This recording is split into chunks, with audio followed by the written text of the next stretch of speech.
Okay, go ahead, so Michael. we are going to get started. So hello, everyone. Thank you all so much. I think we're going to get started. I want to welcome everyone. Thank you all for being here on the eve of the 20th anniversary of 9/11. My name is Michael Devopierre. I'm the communications officer for the American Red Cross in Greater New York. And it is really an honor for me to be here with you all virtually today to help guide us through what should be an incredibly important and poignant conversation featuring these four incredible panelists.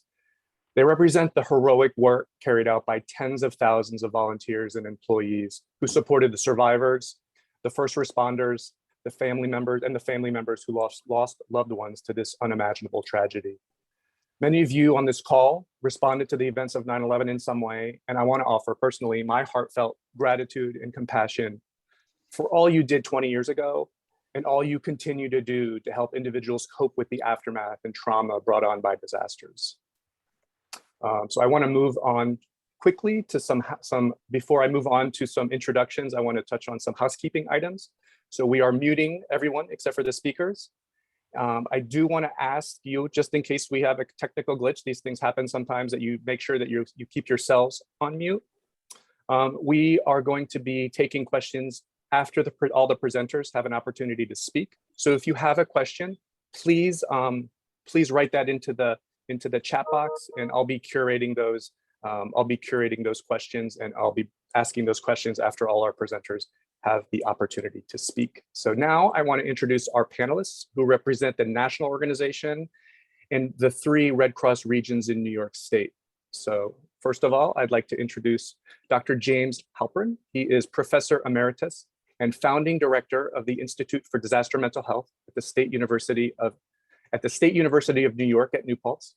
He is a Red Cross volunteer and currently serves on the board of directors of the Hudson Valley chapter.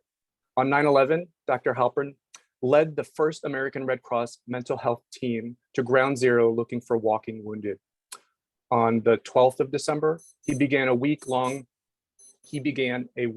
assignment managing the missing persons hotline. And over the next few weeks, he escorted family members of first responders to ground zero. His disaster mental health work with the 9/11 team continued for months thereafter.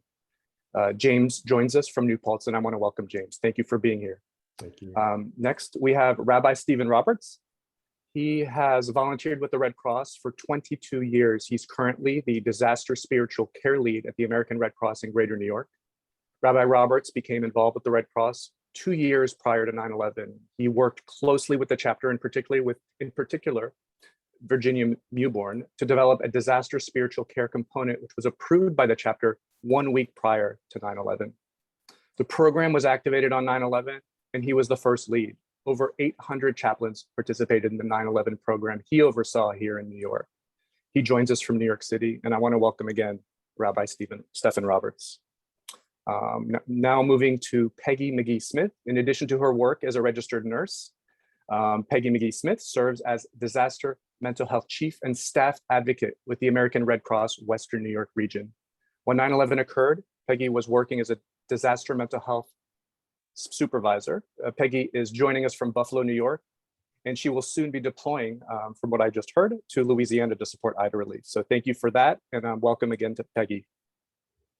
And our fourth and final panelist is Virginia Mewborn. She joined the American Red Cross in Greater New York in 1992. When the attacks occurred, she was serving as Senior Director of Emergency Services for the Greater New York chapter. And she was one of the first Red Cross team members to head downtown Manhattan after the first tower was hit.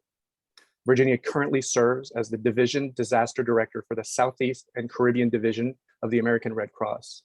And she's currently speaking to us from Louisiana, where she's overseeing our Hurricane Ida response. Thank you for everything all of you are doing. Thank you for what you're doing, and welcome to Virginia.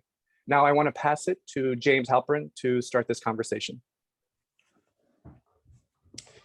Thank you, Michael. I want to thank Chi. I want to thank Abigail Adams for organizing this event. I want to thank my fellow panelists for being here. Honor for me to be here on this panel with the 3 of you who I have worked with, preparing for disaster, responding to disaster, and all of you who are out there. I want to echo Michael for all of the work that you have been doing, and a special nod to the volunteers who worked 9/11 with us. But before we begin, please join me for a moment of silence. I want to remember with you all of those impacted by two decades of disaster, for the nearly 3,000 killed on 9/11 and the more than 100,000 who were injured or made ill, 20,000 with cancer, some who've passed, some who are dying, all covered by World Trade Center Health Program, and also to the lives of those who have been lost in these last 2 decades, including the now over 650,000 who have been lost to the ongoing pandemic, and most recently to Hurricane Ida, the wildfires, the floods. Let's take a moment and pause to remember.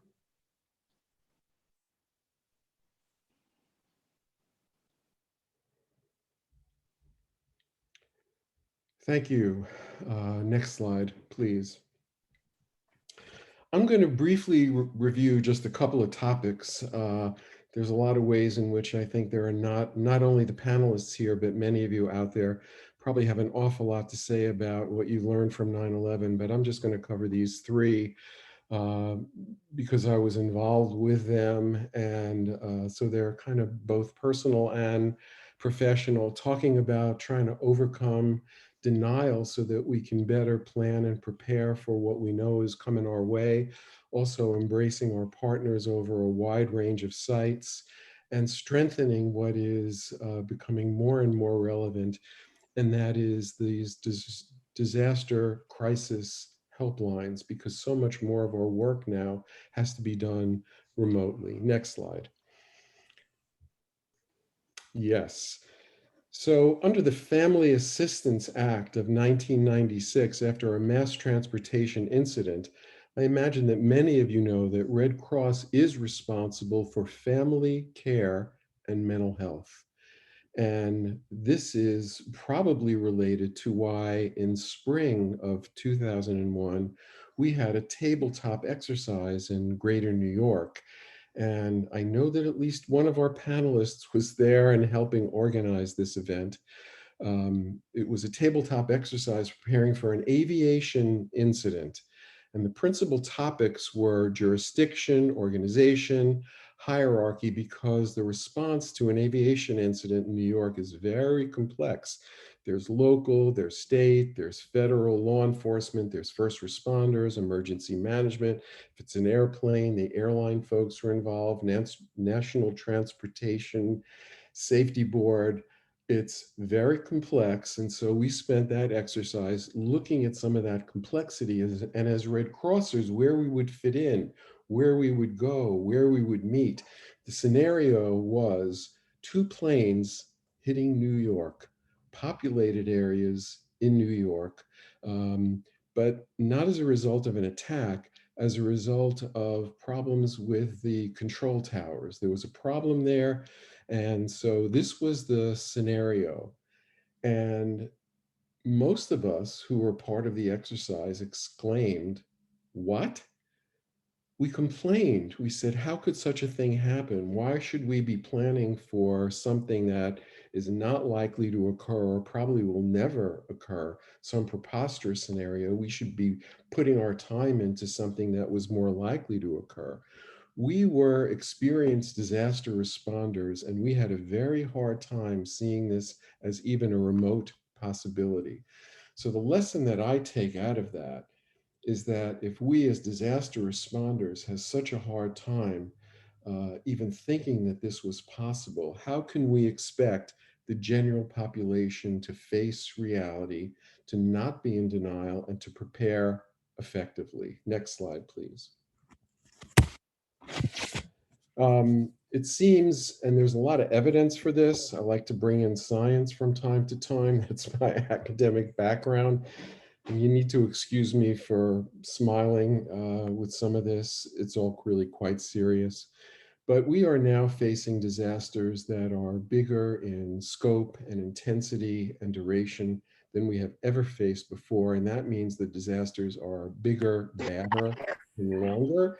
And it is harder to promote preparedness. if the danger is unseen or it's not understandable. Excuse me, if you guys could just check your phones to your computers and devices to make sure that you're on mute. Thank you. Sorry.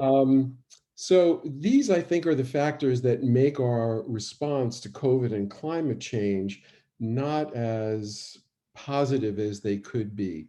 It's related to our inability to take bold active action on climate change. We don't see or understand the virus. I know very few people who have seen the virus under a microscope. I know very few people who have some real confidence in their understanding of the microbial world. And when it comes to climate change, we see the results, but not too many of us have seen the greenhouse gases that are responsible for climate change. And this again contributes to denial. It's also true that our reaction to the pandemic and climate change are made worse by rumors and misinformation. And many of you out there have to remember the rumors and misinformation that was so widely spread after 9/11. We were hearing about reservoirs that were poisoned. We were hearing about bridge and tunnels that were under threat. It was an incredibly spooky time. Every time the subways stopped for a moment, people went into a panic, in part because of the rumors, in part because of the misinformation. There were also rumors that certain ethnic groups left the buildings before they blew up. These were very dangerous kinds of rumors, and they existed then, and they are more powerful right now because of the growth of social media, and also extremist ideologies. There's ways in which we're all more in danger because of these rumors and extremist ideologies. So next slide, please. Yes, denial. Just briefly, the classic definition of what that is a defense mechanism. It's when a person who is faced with a fact that is just too uncomfortable to accept rejects it, despite what could be overwhelming evidence. So we know that denial is an obstacle in substance abuse treatment. It's also an obstacle in treating heart disease and cancer, as people just ignore the warning signs because those warning signs are uncomfortable, and denial is very problematic in terms of what we have to deal with in terms of helping people to plan and prepare for disaster. It keeps people from having first aid kits, N95 masks, smoke detectors, discussing emergency plans with their families. And I have to say, most of the Red Crossers I know don't have the kinds of plans and preparation that they need to have. So, if we want to look closely at how to improve preparedness and planning, we can begin with ourselves and begin to think what we can do better to plan and prepare. But we can also think about how we can assist our families, friends, neighbors without fear mongering. That is to say, if you look at this wonderful Red Cross site on how to prepare, all the simple things that you need to have at hand. And this is the kind of thing that, maybe we can take advantage of social media and get this out to everyone who needs to know how to prepare and plan. And again, so this is how my own experience with denial at that exercise in May 2001 leads me to understand it's important and what we can do better to overcome it. And we are all in this together as we work to try to overcome denial. Next slide, please.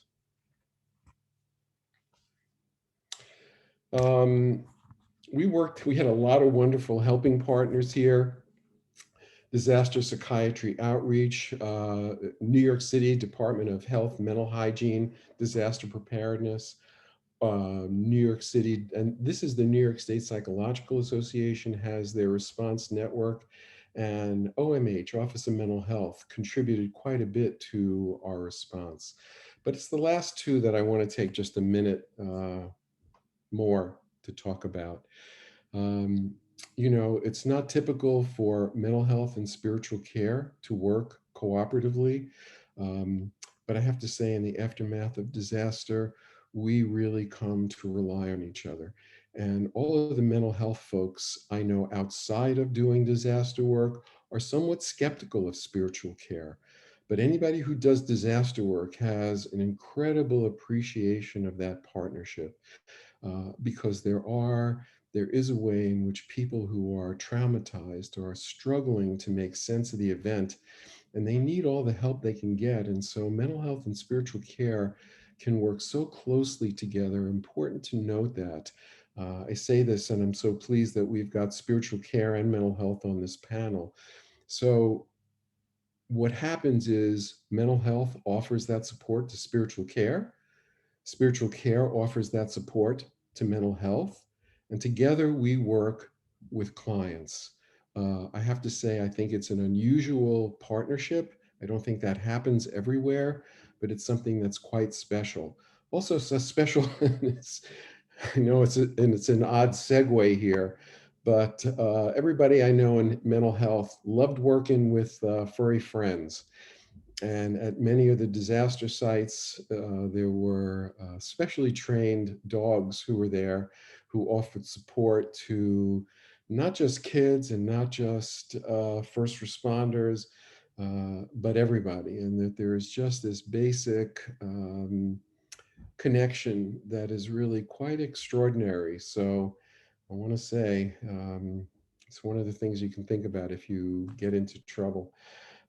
We did do so well with those folks. Next slide, please.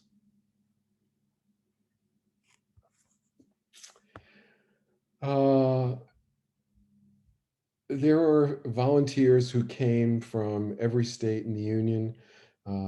Those of us who were from Greater New York were so appreciative to have these folks coming in, even though we sometimes had to explain to them what a subway was and how to navigate those subways. We didn't mind some of those little bit of irritations. You can see the enormous number of contacts that we had, hundreds of thousands of contacts. As we worked at Ground Zero, as we took first responders by boat to the site so they could look to see where their family members had fallen. They worked at respite centers, family assistance centers. Yes, we did Battery Park outreach as we went into the neighborhoods. We worked at headquarters. We worked at memorials. For some of you who did this work, I hope this doesn't create too many flashbacks, but there you have it. We did all that work, but I want to take a special moment to talk about one of these sites and some of what we learned at the hotline and helpline. Next slide. Yes, starting on September 11th, we operated what was at first called a missing persons hotline and was later changed to a missing persons helpline. This was set up by New York City. It was set up at Channel 13 headquarters where there were already phone banks in place. There were dozens of Red Cross volunteers who received calls. There were mental health folks who returned calls for people who had questions, who were missing loved ones. It was extremely challenging for anybody who was involved. These calls came in from all over the world. I had the privilege to manage this helpline starting on 9/12. It was some of the most challenging work that I've ever done as some of these kinds of questions came in, and I hope this doesn't trigger anybody, because and there are still people who are missing, who are currently assumed to be dead, but remains have not been found. And so these were some of the questions that came to us. And I think for some, these first three are as much as a colleague said to me once, and I think it was a spiritual care colleague who said to me, these are not so much questions as lamentations, which I thought was very wise. But some of these other questions that came in that are very poignant were real questions, and we had to sort out what the more appropriate answers were, because not all the mental health folks had any sense about how to best answer these kinds of questions. So, we did our best, but what's important here is that there's more recognition of these crisis call centers. They are available for suicide prevention, but not so much for disaster response. Um, and all of us need to be better prepared, better trained to work these variety of hotlines when survivors are in shock and in grief. And next slide. But we have some of these helplines and crisis helplines that are available. Red Cross is doing some of these. It's important for us, I think, to have more specific trainings for what these are. There is a national disaster distress helpline that's been set up nationally and is available, but they are just one, and I think we need more of these. New York State had one, and we currently have one that is COVID emotional support helpline. But we need to be thinking a little bit more about how we're going to assist people for these large scale crisis counseling operations, where it's going to happen, what training we're going to do, who's going to do the supervision, and so on, because survivors in this, what we can anticipate is an increasing number of difficult disasters are going to be in grief and in shock.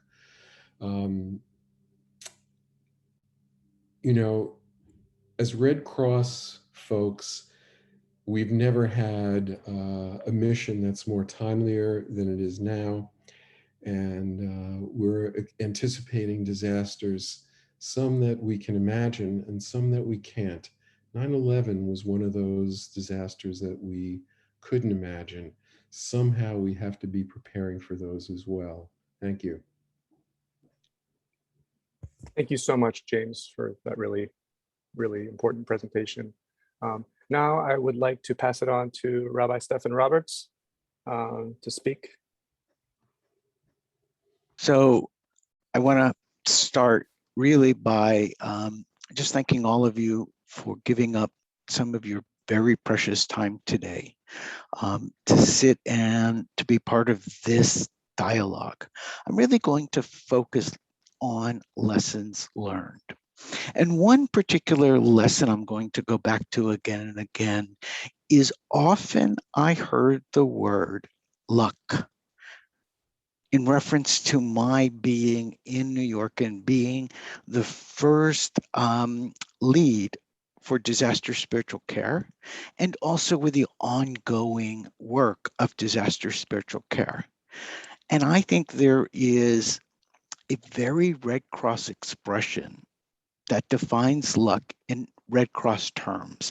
And it's from a Roman philosopher named Seneca. Seneca teaches that luck is what happens when preparation meets opportunity.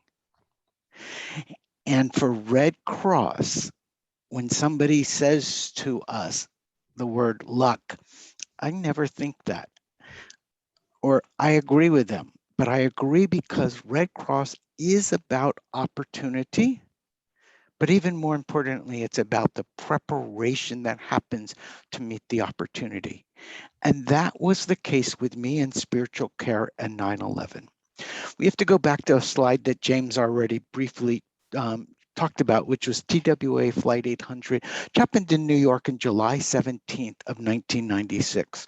And at that time, there was no program at all that existed to screen either spiritual care or mental health workers who were going to provide services to family and friends impacted by aviation disasters. And I have to say that the family and friends of those who died in Flight 800 were overwhelmed with both inappropriate spiritual care and mental health. And as a result, they went to Washington to complain. And the act that James talked about, the Aviation Act of 1996, was passed due to how poorly we as New Yorkers responded to TWA Flight 800. And as a result, 2 years prior to 9/11, a new Red Cross National Transportation Safety Board initiative was created, in which Red Cross was designated with NTSB as the organization to help screen and provide disaster spiritual care in cases of aviation incidents. And I was one of the very first professionally trained chaplains to step forward and to get trained in that program. And a key part of the training of that program was a charge to go back to our home chapters and work with our local American Red Cross chapters to create a local disaster spiritual care program to respond. And just understand that there was nothing that existed in Red Cross about spiritual care at the time.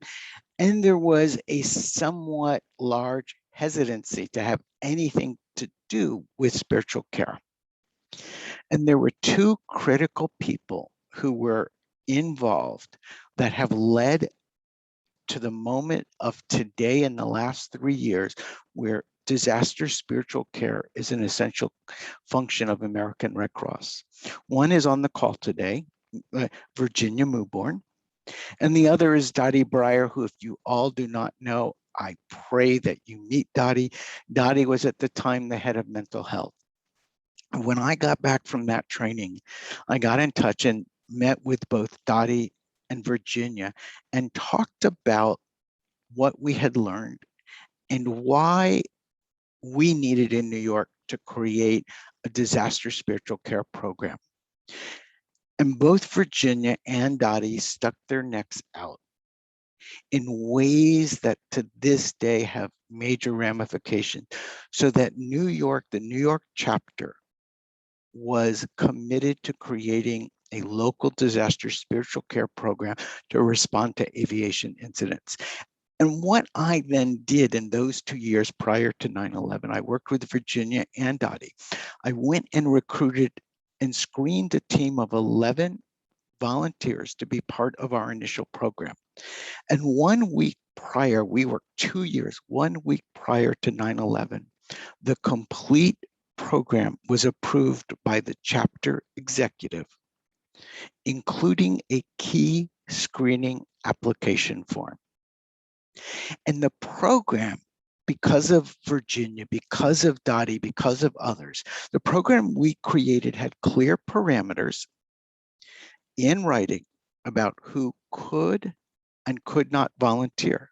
Because as we know in disasters, many feel called to respond to a disaster, but in the professional areas where there is professional criteria such as mental health and healthcare and spiritual care, not all who feel called are actually have the credentials. And so what happened on 9/11, by 5 p.m., I was at the chapter. I met with Virginia. I remember Virginia looking at me and said, "Remember the form we approved last week? Here's a stack of them, implement." And I reached out to my full pre-screen team, and all but one of them were able to show up the next morning to implement our plan. And so a couple things that are critical about the lessons. One, the team I recruited was extremely diverse. Dottie and Virginia were insistent, as I was, that diversity was a required part of planning. So part of the team we had was an imam. We had a multitude of spoken languages in the 11 of us. And so one of the lessons is diversity must be planned from the very beginning for a caring and impactful response. And the second lesson is every disaster starts local. 9/11 for myself, for Virginia, for Dottie, for James, 9/11 for us was a local response. And we had to be prepared at a local basis to respond. And we did, because it can take days and sometimes weeks before we get support from around the country. And by the time the first of the national team came in to support spiritual care, we had already screened and deployed between 50 and 100 local spiritual care volunteers. And we had them working in places like the Family Assistance Center and also at Ground Zero. And as part of that local, from the very day 2, 7 a.m., we had management team meetings of spiritual care at 7 a.m. and 9 p.m. And that was part of what it means to be local, is to say, no matter what, we need to be prepared and to respond. Finally, what we did in New York prior to 9/11, again, it's about preparedness, ultimately was the foundation of the groundwork for the implementation of the National Disaster Spiritual Care Program of today. And the way I know that is some of the forms we use today nationally. I still have the original documents on my computer from prior to 9/11, where Virginia and Dottie and Bob, the head of our chapter, had all signed off on these documents. And these documents or variations of them are used to this day. So preparedness and the ability to work through denial. And I just want to add another one of those stories, and then I'll conclude. I had become a senior trainer prior to 9/11, training new national responders to spiritual care. And we had a training in August in New York City prior to 9/11. And we were working with Brian from NTSB, and we were talking about size of disasters. And we talked about the fact that in recent years, we had really never seen a large disaster in America. And we had seen really small disasters. So somebody said to me and to Brian Fiffick, well, what would a large disaster look like? And I said, let me tell you what I think a medium-sized disaster would look like. I said, a medium disaster would be a 747 going into the towers and the towers collapsing. And I still have people from that class years later still talk about that. Because in our preparedness, we have to push ourselves to think about the worst. So God forbid it ever happens, as James talked about. We are prepared and have worked through our own denial. So this is an invitation of final request. If you know a disaster, or if you know a spiritual care leader, we normally call them reverends, imams, rabbis, priests. We are actively recruiting for disaster spiritual care leaders in everywhere in the region of New York, of upstate and eastern and western. You, our volunteers, are our best recruiters. If you know a leader of a faith community, I beg you, ask them to apply. And even more importantly, if they speak a second language, if they represent the diversity of who we are, beg them to apply. We need them now more than ever. Thank you. Thank you, Rabbi Roberts, for those really insightful remarks. Now I'd like to invite Peggy to say a few words. Mute. Good afternoon, everyone. I'm just going to talk a little bit about my experience. At the time of 9/11, I was a supervisor level in disaster mental health. I thought that was pretty important. And so I was asked on that day in 9/11 to drive to New York. And again, being an experienced supervisor, I said, of course. I knew nothing. But anyway, I went to New York and I met up with folks. We were staged outside of the city and we all drove into the city. And from there got our assignments. It was quite a hectic scene. There were all kinds of people coming to the Red Cross who wanted to help and support whatever we were doing. They wanted to be a part of it. So anyway, obviously for those of us who were already active in the Red Cross, we got our assignments and off I went. And I went to work at the Armory. And the Armory was a site that was set up so that family members could come, families, relatives, friends could come in and file a missing person report. It was still early in the disaster, and there was hope that people were in emergency rooms or confused or lost. And the room was a large area, was filled with tables, and at each table a detective sat and waited for family members or whoever to come up and to fill out the paperwork. And so that was, we were stationed there, myself and a few other people from actually Rochester, New York. Our leader at the time was Jack Herman, who's just come back into the Red Cross. And so anyway, Jack set up, he set up shifts, and I worked the afternoon shift because I was experienced. I think I had 2 years experience. And anyway, when people would come in, we would connect with them if they needed us to. And a gentleman came up to me and said, how do I go about this? I've lost my son, and we don't know where he is, and I want to fill out these missing person reports. And so I said, listen, I'll walk you through. I'll walk with you while you're in line. So while I was with him, he told me about his son. And this was a young man, their only child, who had had a rather difficult adolescence, probably typical, but anyway, had somehow gotten through it, finished college, and now was working for Cantor Fitzgerald. And I didn't know at that point how badly they had been hit, but anyway, so we talked about this young man, and this gentleman was alone. And his wife, I said, you're here by yourself. He said, yes, my wife couldn't come. She was too devastated. She couldn't come. So he was there bravely by himself. And we talked about stress and kinds of things that can happen to us when we're stressed, and how, for myself, when I was highly stressed, I often lost things. It was a problem for me. And that was really just kind of conversational. But about an hour later, this gentleman came back to me after, I had gotten him to the detective. And he said, I can't believe this, but I've lost all my paperwork. Every bit of it. I lost my passport, my son's passport, his birth certificate, everything. So I said, look, we're going to find this.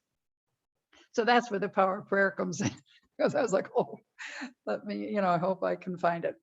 So we looked and looked, couldn't find it. Finally, there was a microphone and a podium there, and I got it. And I said, look, does anybody have paper on their desk with this person's name? Please, let us know. Sure enough, about 10 minutes later, somebody goes, I got it.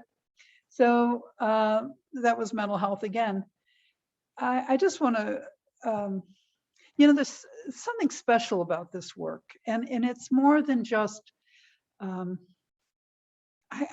don't want to be too spiritual myself, but it was interesting because this gentleman, I happened to be at a very large memorial service in October or November. I can't remember exactly when we held it.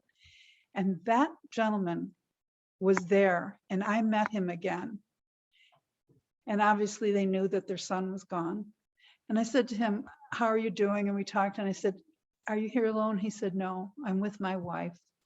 And I was so relieved to know that he had that support of his wife. I felt it was personally a blessing that I got to see that he was okay and that he was going to make it. And so I just want to say to anybody that has an opportunity to do this work, it is a privilege to serve those who are in need. And we're very fortunate to be able to do it, and to do it in a way, as the rabbi said, to be prepared for this kind of work and to help. And I will end that, but I do want to say, I know myself that I don't think much about 9/11. I really don't. But when I do, I often get very close to tears. I feel it's like there's a thin veneer over me that protects me. So, but when I break that veneer, when I go back and look at things I've written or pictures, I'm full of emotion again. And so for those of you who maybe are listening to this and feel that way, I'd suggest, to call the mental health at your chapter, connect with them, and let them know how you're feeling. We always love to hear from you anyway. So if you need us, we really like that. And with that, I'll end. And Thank you for letting me share. Thank you so much, Peggy, for sharing with us. Now I'd like to invite Virginia Mewborn. So thank you, Michael. And it is an honor to be here today, to see James, Peggy, Stephan. It's really, I think about today, not tomorrow, but September 10th, 20 years ago. We had no idea. I got a manicure on September 10th in the evening. I remember that because there was a woman next to me who had dinner plans on the 11th, and she thought that she would be proposed to on that night. And so I think about that a lot, just what happened with that. But our world changed on 9/11. And for me, I had the honor of leading the initial response in New York City. I want to talk a little bit about that, just to give a vision of it, and then talk a little bit about where I am with it. So I got a call from Sherry Capers, who worked in recovery for us. And she'd been at the Michael Jackson concert the night before, and she was supposed to go to jury duty. And so she called to tell me she was on jury duty. And then she called me right back and she said, VA, they called me VA, you are not going to believe this, but a plane just flew into the World Trade Center. And I said, no, it didn't. That doesn't happen. And I, of course, like everyone else, thought it was a Cessna. Why would a plane fly in the World Trade Center? And so we were at the old Red Cross building at 66th and Amsterdam. So I walked into the communications center and looked. And it was pretty clear at that point that it was not a Cessna that had hit the World Trade Center. So I grabbed Max Green, who worked for me as the AD of operations, and he and I jumped in a car. And before we left, I remember telling Rosemary Burns, who was in the EOC, that no one should come down to ground zero until we wasn't even ground zero then. No one should come down without permission. And in my head, I was very calm. Rosemary, please, no one should come down. When I talked to her about how I said it, I was not calm at all. So it's funny what happens in your perspective. So Max and I headed down, and when we were on the West Side Highway, the second plane hit, and we didn't know it had hit. So what we typically do, responding to a Red Cross disaster in New York City, is we go to the command post. So Max and I can remember getting out of the car and looking and saying, yeah, this is not good, which was like the understatement of the year. And we went to the command post, which was in the garage at the World Financial Center in the American Express building. And Dick Morgan was there from Con Ed, Calvin Drayton from the city of New York, fire, police, everyone.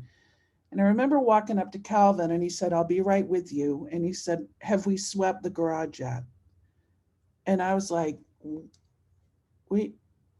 there's planes in the tower. Why are we sweeping the garage? It just didn't make sense to me. And then all of a sudden it was like, oh, we're sweeping the garage. And they were sweeping for bombs. And so, when I think about that a lot of how it couldn't connect. And I think that what I've learned from talking to lovely mental health people like Peggy and James is that your mind takes in what it can take in. And when it can get to that point, it'll connect. And so I can tell you right now to this day, it's 20 years ago, I can tell you everything I did that day. There's some feeling with it, there's some not. And at some point that will connect. And that's okay. It's just where I am. So we finally connected with the command post. We talked about what we were going to do. We made it back up into the World Financial Center. And I called Bob Bender, who was a CEO of Greater New York at the time. And I told him what we were doing. And he said, I got to tell you something. And I said, all right. He said, there's been another plane into the Pentagon. And so at that point, I knew we had 2 planes into the World Trade Center and a plane into the Pentagon. So it was pretty clear what was happening. I had responded to the 93 World Trade Center bombing. And during that, we'd set up a reception center in the World Financial Center. So we do what we've learned from before. And so my job was I was going to set up a reception center because that made perfect sense to me. And Louis Avila, who worked in logistics at the time, had joined us. And we were standing in front of the World Financial Center and the doors blew in backwards and the first tower came down. So Louis, Max, and I, by the grace of God, are here today. And we ran. And we ran through the financial center. We ran out the back. My first thought was, I swam in high school. I know how to swim. I'm going to get in the Hudson River because then I won't catch on fire. Thankfully, I couldn't get to the Hudson River because then I would have had to be decontaminated. But we ran north. We ran into two women who, one was 7-8 months pregnant. They were carrying rollerboards, suitcases. On a good day, they don't work. And I stopped and I said, I'm from Red Cross, everything's okay. And Max and Louie took their suitcases and we started to run more. And the suitcases just, those women took off and we had their clothes. And finally we looked at each other and we're like, just leave them. We're not taking them with us. We laugh about that a lot because we're like, we're Red Cross, we're here to help in all this chaos.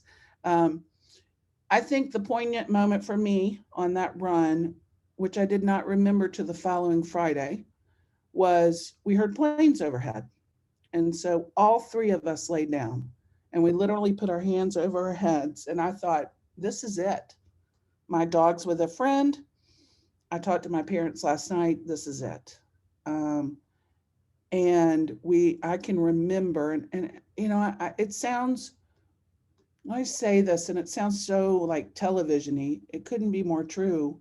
Rolling over and looking up and seeing the American flag on the bombers that were now circling New York City. And I think for me, that moment, which I didn't remember for 5 days, it was the enormity of it.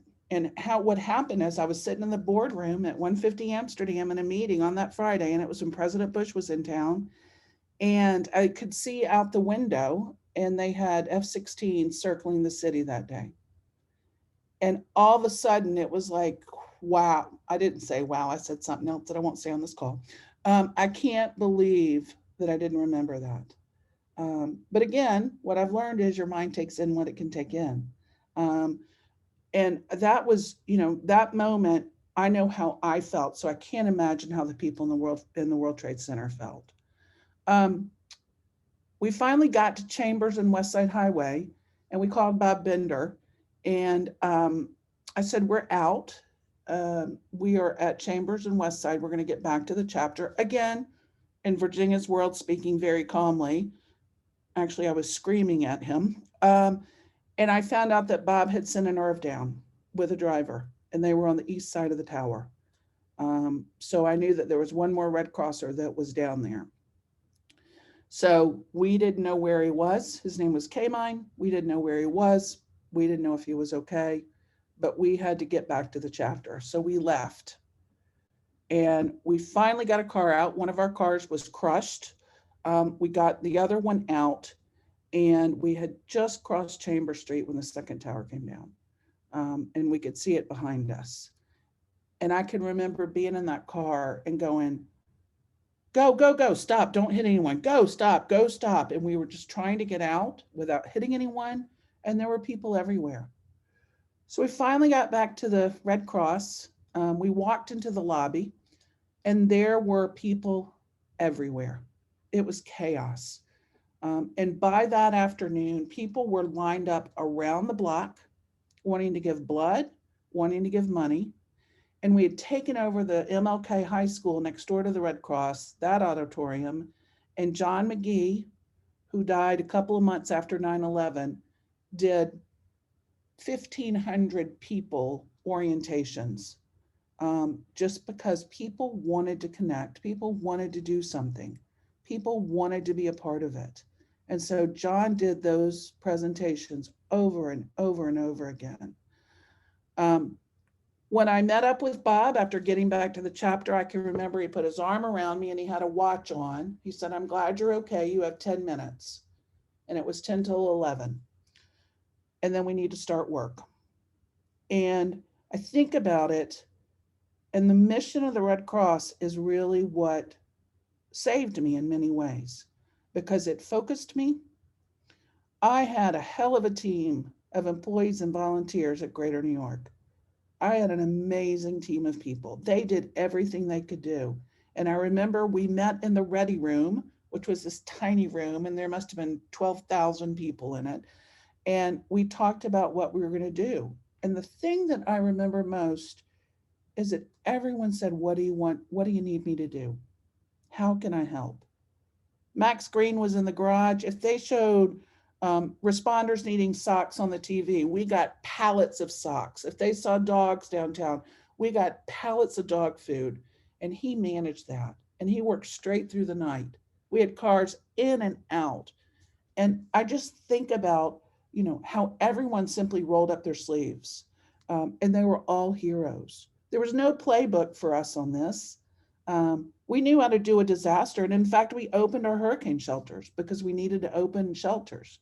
So we knew we had hurricane shelters and we were able to open them. So what did we do? We opened aid stations or respite centers at every major artery out of the city. There was mental health there was water, there were snacks, and in some cases, there was communication.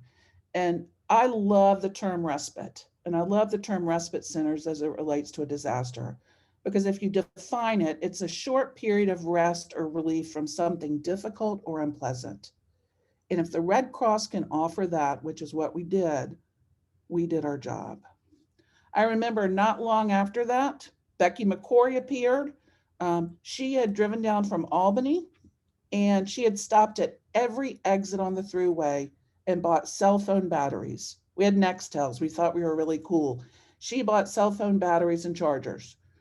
Jack Herman, don't ever tell the police, made it to New York City in like 4.5 hours from Rochester. I don't really want to know how that happened. And again, walked in, how can I help? You know, in the coming days, I look at what we did. We were everywhere. We supported the responders that were on the ground. We supported the people that were impacted. We had people that went up and down the stairs of all the buildings in South Manhattan to make sure that elderly had medication. There were people that could not get out. The power was out. They lived on the 27th floor and they couldn't get out. We stood up 2 respite centers, one north of Ground Zero at St. John's University and one south of the Pile at the Marriott, again, to provide that respite for workers. And what that turned into was a space where people could sleep, people could get mental health support, people could get good food, and just have that respite. You know, just in closing, I want to talk a little bit about what I remember most. And I think what I remember most about that time is the goodness and the grace of everyone. I can remember driving up the West Side Highway where they had a lane for responders and everyone was clapping. And it made me cry because it's like, I'm one of you. I'm not special here. And the fact that all we heard from people is, how can I help? Just made such a difference. You know, I think about, and I say this, I did a stand-up meeting here in Louisiana today. And at the end of the meeting, I said, never underestimate the power of the Red Cross. And the Red Cross can do amazing things. So when I think about it, I think about our resilience. I think of our well-being, and what it's taught me is to always make sure that our responders are whole and that we take care of them. So with that, Michael, I'll turn it back to you. Thank you so much, Virginia. That was incredibly powerful. When I hear the stories, I mean, everything what you said was just so moving. When I hear the stories of that team that was downtown and lived through and saw what they saw, what I think what strikes and inspires me sometimes the most in that story is the conviction and strength that you all found to return to the chapter, take a few moments to yourself, with yourself, and then just get to work, and that's when this response started. So just thank you for that, and you know, just thoughts to all of you, and thank you to all of you for sharing just these incredible stories and for everything that you do. With that, we have a few questions here that we're gonna ask. So I'll start with some of the earlier questions here. So this first question would be for Rabbi Roberts. It's from Aaron Corbin, asking who he can contact to work with the Red Cross Spiritual Care and Disaster Chaplaincy Services. So there is no disaster chaplaincy services any longer. It's really American Red Cross. It's through the disaster spiritual care function. You would go online. If you're already a volunteer, which I am assuming you are from your here, you would go through the system and put in a request, and there is a full screening process. There's all sorts of credentials. We work with you and check. If you know somebody who's not a Red Cross volunteer, a leader of a faith community you work with, you'd ask them to go online and fill out our initial volunteer application, and in it they would indicate they wanted to work with disaster spiritual care. Thank you, Rabbi Roberts. So this next question comes from Debbie Gibbons. Hello, Debbie, who I know well. I'm going to direct this question to Peggy. How did you take care of yourself when dealing with the ongoing stress of the 9/11 support of others?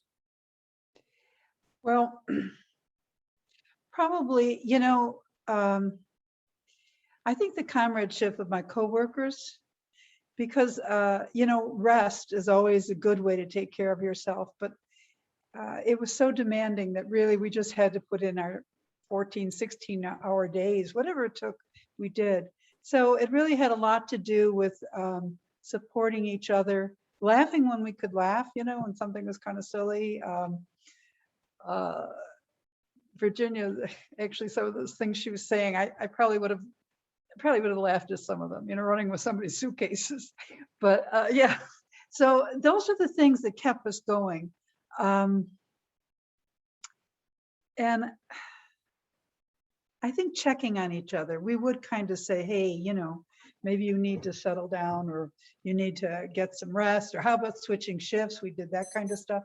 I will say that's the only operation where I ever took a picture of my bed. I was so happy to see my bed. So when I could, I did rest. So Michael, the other thing I'd offer to that is, I think the camaraderie. I talked about the team at Greater New York. Paul Hoffman, who was my volunteer partner at the time, and an amazing man, walked to the Red Cross chapter that day to see me and to see what he could do. And you look at what our folks did, what our team did, how we took care of each other. We knew where everyone was. We did laugh, probably irreverently at times, but that laughter is so important. But I look at that Greater New York team, and they will always, and it's folks on this call as well, they will always have a place in my heart because we did take care of each other. Thanks, Virginia. For this next question, this might be a bit broad, but if anybody wants, I'll direct it first to James if you would like to answer this one first. How did 9/11 change you?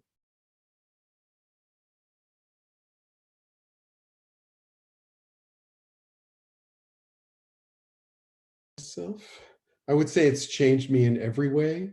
There's some clarity that it taught me, probably more than anything else, that life is uncertain, that life is short. Certainly from a work perspective, I went on to develop an institute and write 3 textbooks. We were all lost. I mean, there's some way that we are all presenting ourselves as people who knew some of what we were doing. But again, this was such a huge, impactful incident. And for, you know, the comradeship that Virginia and Peggy talk about was so important. But in working with Mary Tremonton, Diane Ryan, those were my very close partners. And we all knew, we said, where's the textbook? What the hell are we supposed to do with this? So that led to a complete change in my work life. Also lots of changes in my personal life, family life. Life is short and unpredictable. And there was a way that I have to say, in the long run, it changed me more positively with all of the tragic and catastrophic memories. Thank you, James. Does anybody else want to answer that? I'll jump in. I have an unusual background.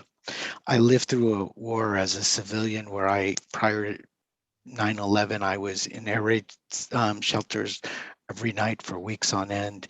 And I'd actually lived through the impact of a plane disaster on my own family where we had to go and bury people, and I had to do everything that we were providing services for. And what 9/11 did, there were a couple things. One, it so affirmed my belief in Red Cross.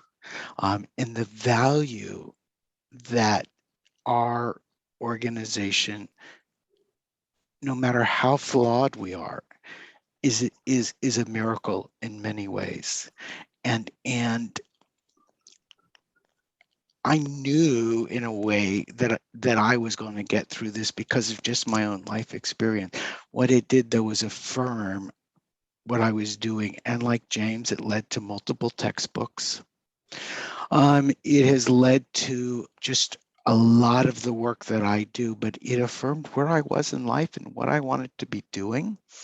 And it affirmed things like my personal relationship and how important my husband was. I couldn't do any of this without that ability to go home every night and just get a hug, and the support of that to go back the next day. And it affirmed my ability to talk to people about self-care and family. And it also, affirmed for me the good in the world. I saw not the negative that day. I saw the miracles of good overcoming evil that day. And to this day, that's what I take away. Thank you, Rabbi Roberts. I have one question, unless there's more. So you all have responded to, since before 9/11, since 9/11 have responded to so many emergencies, so many disasters, helped so many people.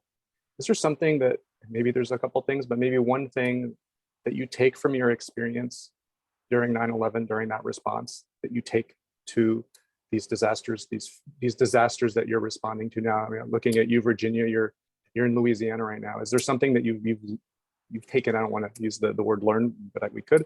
Something that you've taken from your 9/11 experience that you're using right now in this response? So yeah, there's several things. I think one is the care and feeding of our team. I've done a number of job interviews. I haven't done a number, done a handful of job interviews. And when they ask the question, what are you most proud of? My answer is always, I didn't lose anyone on 9/11. I'm here in Louisiana right now, covering the area south of I-10. And when I have workers that are going down towards the bayou, I want to know that they're going, and I want to know that they come back. And so I think it is that care and feeding of our team. I think it's looking in the whites of eyes of folks and knowing they're okay. And using the resources like spiritual care, mental health, that can keep our responders whole. And so my goal, and I say this at the beginning of every response, is that I want people to come out whole.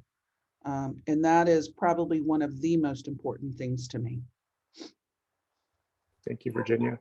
I think on that note, we're a little over time. I don't want to take too much time, but I wanted to, first of all, thank you all. Like I said, can't say it enough. What you guys have done and what you do is inspiring. You on the call, your experiences really bring a lot of strength to a lot of people. So I want to thank you for that. And then I also want to mention how, as we approach tomorrow, this anniversary, and all the emotions that come with it, I just want to offer my deepest thoughts to everyone who will be everyone in some way will be reliving and thinking about these. So thinking about you all. And I want to pass it on to James just for one final thought before we say goodbye. One unusual quote from Carlos Castaneda, who writes, all paths lead nowhere. Choose one with heart. So thank you to all the Red Cross volunteers and staff who have chosen a path with heart, and for that kind of giving. And thank you to my fellow panelists as well. An honor to be here with you all. Thanks. Thank you, everyone.